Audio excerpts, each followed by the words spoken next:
When the candlelight began to die down, the shadows grew wide and indistinct as they joined with a larger body of darkness that flooded the underchurch. And still I sat upon the stone floor, wondering. After the first night, the light completely passed away, leaving only my memory of candlelit spaces to illuminate the darkness. Though the blackness had become absolute, I could still feel the cold shadows of 18 crosses pushing softly against the currents of flowing darkness, refusing to melt back into oblivion. When the second night came and went, I was still sitting upon the floor, losing myself in the cool stream of silence that poured from corpses and cold candle wax, from old books and dried blood. Interpreting silence was one of the first lessons my mother taught me. I was barely a child of 4, in the middle of the night, during one of the fiercest thunderstorms I can recall. I was huddled in a corner of a room, wincing at the thunder. My mother knelt down beside me, placing her lips almost upon my ear, and whispered, "It's not the thunder you should be listening to, but the silence it leaves behind. Before there was anything, there was silence, and after everything is gone, silence will remain. All that ever was, or could be, whispers its soul into the sound of silence. And the only thing you will ever need to do to know anything at all is listen to it."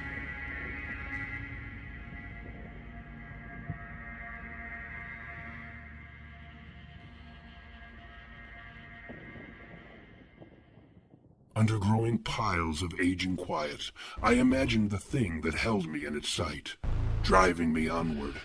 I conjured images of the shepherd with a red crook, standing tall and solemn upon a cresting and frothing wave of hungry wolves.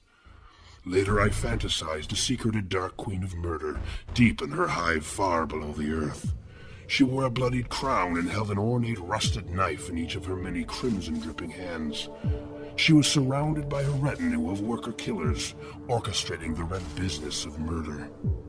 I smiled when I thought of her looking like my mother.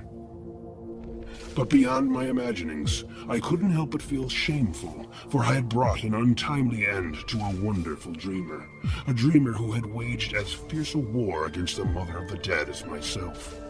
Yet, as before, I could feel purpose behind my actions, a grand scheme that moved within and without me, gathering strength beyond death, preparing.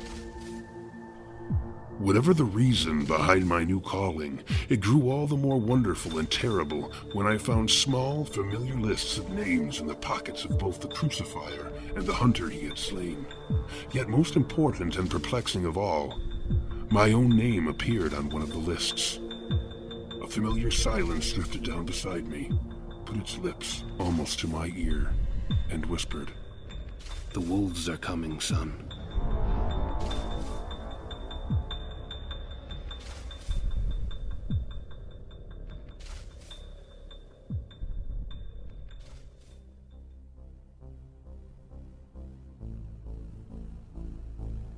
Before I left the church to the slinking death of its dying city, I nailed the crucifier to one of his own crosses, merging artist with art, preserving his legacy.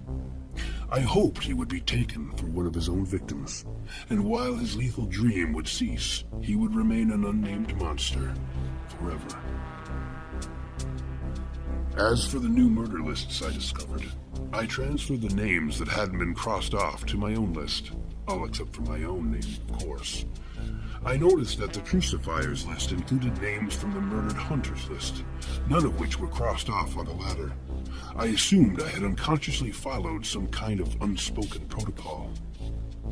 Soon I was traveling the haunted countryside, wandering the art galleries of forsaken places, where many artifacts of the great darkness of 1999 still stood, glowing with darkest mystery. In the distance, rising up from the mists of dawn and the green tresses of the wandering forest, I could see one of my favorite monuments, the Tower of Teeth. How many mouths had been plundered to make a structure that soared taller than skyscrapers? Of course, a closer analysis of the tower revealed that not all of the teeth were human, or even animal, but belonged to creatures that had yet to be discovered, living or dead, anywhere upon the earth. More importantly, they were obviously not the carved or otherwise altered teeth of already known creatures, as some of the more foolish theories assert. If it isn't apparent to you already, I do not subscribe to the popular theory, proffered by frightened scientists and other wardens of societal norms, that the darkness was the effect of a one-of-a-kind solar event that drove us all temporarily insane. You and I awoke from the same dreams, and I know as certainly as you, it was no solar event. If ever this world had come under the reign of dreams, it was surely during the Great Darkness. It's just a pity that we do not remember what happened, as I'm quite sure that missing year must contain some of my best work.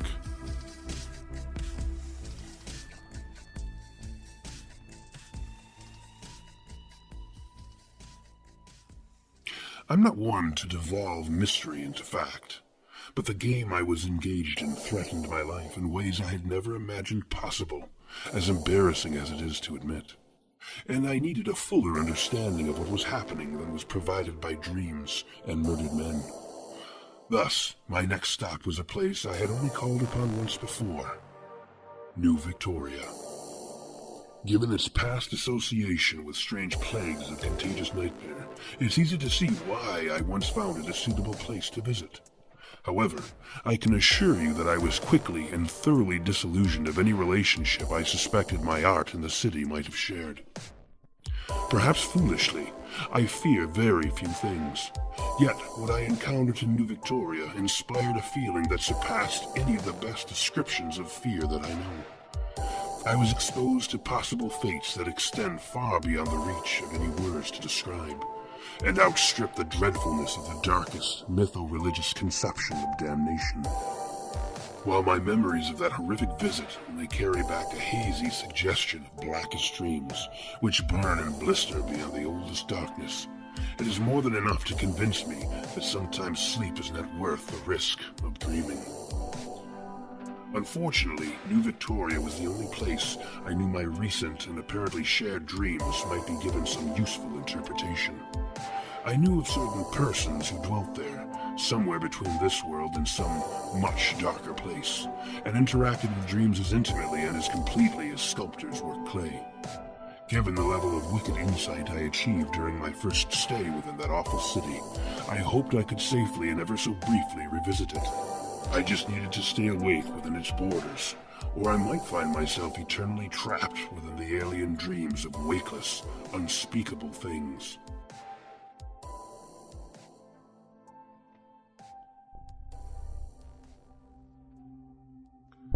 I saw dust tumbling across the top of the forest and heard the asthmatic wheezing of an engine in need of repair. I emerged from the woods to see a rusted-out shell of a bus heading towards me. It was crawling along a narrow stretch of dirt road that seemed to move randomly about the woodland, as though it was looking for something. The man behind the grime-splattered windshield smiled at me and brought his groaning vehicle to a halt. The door to the bus opened and the man called out to me. "Excuse me, pal, but I was wondering if you knew where I could find a decent garage. My jalopy is on its last legs, wouldn't you know?